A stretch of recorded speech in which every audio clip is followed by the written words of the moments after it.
Bismillahirrahmanirrahim. Assalamualaikum warahmatullahi wabarakatuh. Halo semuanya, apa kabar? Ya, ibu doakan semoga semuanya dalam keadaan sehat selalu ya. Amin. Di masa pandemi ini, ibu tidak bosan untuk mengingatkan kalian agar tetap mematuhi protokol kesehatan dengan cara 4M, yaitu rajin mencuci tangan, menggunakan masker, menjaga jarak, dan menjauhi kerumunan. Baik anak-anak, pada pembahasan materi kali ini kita akan mempelajari mengenai struktur teks persuasi dan kaidah kebahasan teks persuasi. Yang pertama adalah mengenai struktur dan kebahasan teks persuasi. Anak-anak, minggu lalu kita telah mempelajari ini ya. Untuk lebih lengkapnya, kalian bisa klik link di atas. Ibu akan mereview sedikit mengenai struktur dan kebahasan teks persuasif, yaitu pertama adalah pengenalan isu atau pembukaan. Nah, bagian ini berisi mengenai gambaran tentang isu atau hal yang sedang dibahas. Yang kedua adalah rangkaian argumen atau bisa dikatakan tesis, adalah bagian teks persuasi yang berupa pendapat penulis atau pembicara yang berkaitan dengan hal yang sedang dibahas. Yang ketiga adalah pernyataan ajakan atau argumentasi. Nah, pernyataan ajakan atau argumentasi ini adalah inti dalam teks persuasi. Yang keempat adalah penegasan kembali atau rekomendasi, adalah penegasan kembali pentingnya sebuah ajakan dan landasan berpikir argumennya. Ciri-ciri bagian ini diawali dengan kata demikian, demikianlah, maka dari itu, dan sebagainya. Ya anak-anak, yang kedua adalah mengenai kaidah kebahasan teks persuasi. Kaidah kebahasan teks ini berfungsi sebagai penanda utama dalam suatu teks. Dalam teks persuasi ini terdapat pernyataan-pernyataan yang mengandung ajakan, dorongan, bujukan, dan lainnya. Nah, berikut ini adalah aspek kebahasaan yang terdapat dalam teks persuasi. Yang pertama adalah bujukan atau ajakan. Kaidah kebahasan ini merupakan kalimat yang menyatakan ajakan seseorang kepada orang yang diajak bicara untuk bersama-sama melakukan sesuatu. Misalkan kata bujukan atau ajakan adalah ayo, marilah, laksanakanlah. Nah, seperti itu ya. Nah, yang kedua adalah pendapat atau opini. Nah, pendapat ini merupakan perkiraan, pikiran, atau tanggapan tentang suatu hal. Bisa juga ini dari seorang pakar atau pendapat ahli atau dari sebuah organisasi, seperti itu ya. Kemudian yang ketiga adalah fakta. Fakta merupakan segala sesuatu yang tertangkap oleh indera manusia atau data, keadaan nyata yang terbukti dan telah menjadi suatu kenyataan. Ini bisa berupa angka, data, persentase, atau bisa berupa grafik ya. Kemudian yang keempat adalah kata ganti. Nah, kata ganti ini adalah kata yang berfungsi menggantikan orang, benda, atau sesuatu yang dibendakan. Kata ganti orang pertama misalkan saya, aku, ku. Kata ganti orang kedua engkau, kamu, anda, dikau, kaumu gitu. Kata ganti orang ketiga ia, dia, beliau, atau nya gitu ya. Kemudian yang kelima adalah kata teknis. Kata teknis atau disebut juga dengan istilah atau peristilahan merupakan penggunaan kata yang disesuaikan dengan topik yang dibahas. Misalkan topiknya puisi, maka akan berkaitan dengan tipografi, intonasi, irama, atau bisa juga topiknya mengenai drama, maka akan berkaitan dengan dialog, mimik, gestur, blocking, kostum, naskah, dan lain sebagainya ya. Kemudian yang keenam adalah konjungsi kausalitas. Konjungsi ini merupakan konjungsi yang menjelaskan bahwa suatu peristiwa terjadi karena suatu sebab tertentu atau menghubungkan paragraf yang satu dengan paragraf yang lainnya dalam satu wacana. Contohnya adalah serta, dengan, tambah, melainkan, akan tetapi, meskipun demikian, walaupun, sekalipun, maupun setelahnya, sehingga, dan lain sebagainya ya. Kemudian kata kerja mental. Nah, kata kerja ini merupakan suatu kata kerja yang berhubungan dengan perasaan atau penginderaan. Contohnya kata kerja mental.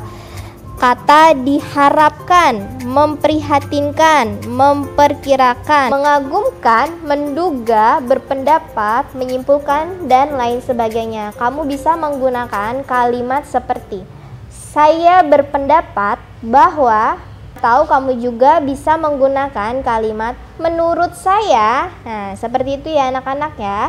Dan yang terakhir adalah kata perujukan. Kata ini berfungsi untuk lebih meyakinkan dan memperkuat bujukan atau ajakan yang digunakan oleh penulis teks persuasi.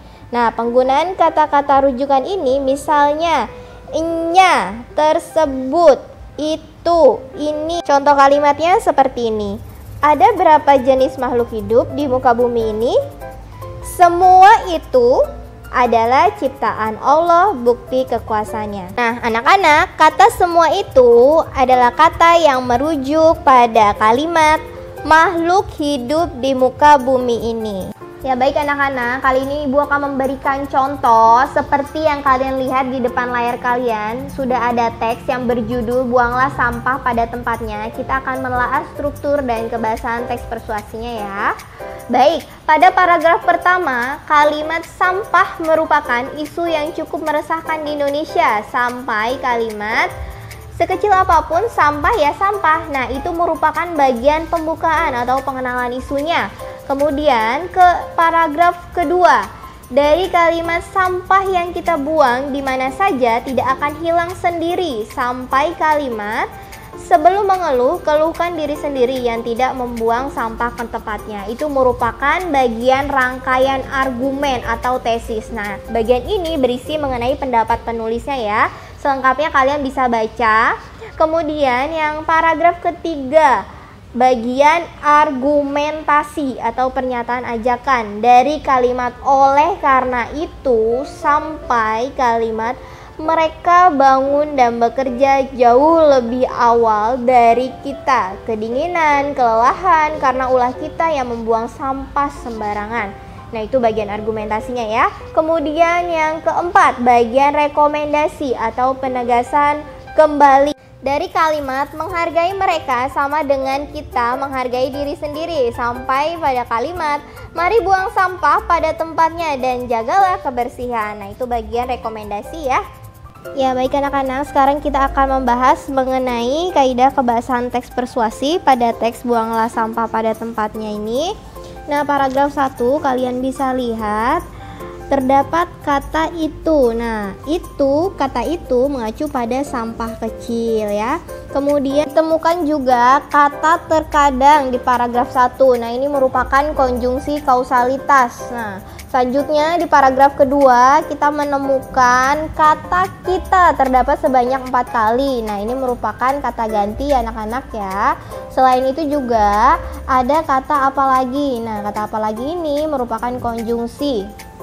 Ditemukan juga kata tersebut, sebelum, namun. Pada paragraf 2 ini merupakan kata perujukan. Nah, kata perujukan ini berfungsi untuk lebih meyakinkan dan memperkuat bujukan atau ajakannya ya.